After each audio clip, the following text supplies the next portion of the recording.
We want to extend a very warm welcome to Kieron Dyer because, Kieron, it's great to see. I know it's been a very difficult few months for you. Can you explain exactly what you've been going through? Yeah, I had a liver transplant. 3 months ago, my liver basically packed in. I was in a real bad way. I was in hospital for a long period of time. Someone had to die to keep me alive, which is the brutal truth. It's quite overwhelming to use them words. But the transplant was a success. It was 12 weeks ago, just over 12 weeks ago. And I'm doing really well. So the future's bright. How scary is it? I knew that you weren't well. I didn't actually realise just how serious it was. I didn't realise that you were in hospital for that time and just kind of waiting. How hard is that for you and also for your family as well?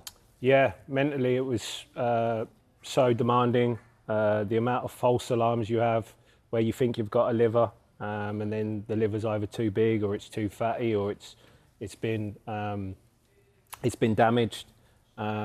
So then you have to go through the whole process again. Mentally, it's really challenging, and I was grateful for my family because it's quite a trek to get to Addenbrooke's in Cambridge from Ipswich. It's a 3-hour return trip, and I had 4 or 5 people there every day by my side, so I'll always be grateful for that. Is that how it actually is? Are you literally waiting by the phone for the call? Are you literally on your toes for it? When I first got diagnosed with the disease, they said it would be 3 to 6 months for me to get a liver.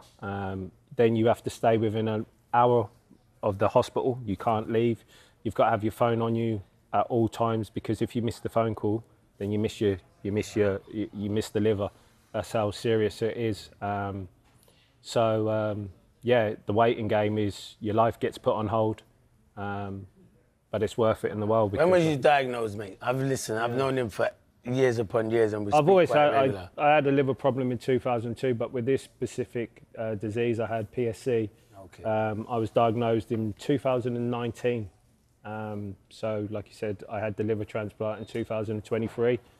So when they said in 2019 that it would be 3 to 6 months, this is how long it took. So you're always on edge. But like I said, there was a great story at the end, and I'm doing really well, and I'm back to work. And great that you are back to work. You were telling me earlier about how sometimes like the hallucinations that you were having, and you actually had a hallucination that the doctor had come in and said, "We found someone." Yeah. I mean, So basically, because your liver is so damaged, all the toxins that your liver produces, it goes to your brain, and you start to have hallucinations. So every morning when the doctors come and do the rounds, the doctor came up to me and said that we found you a donor. We're going to get you prepped for theatre. Today's the day. So he goes off to do the rest of the rounds, and I ring my missus straight away.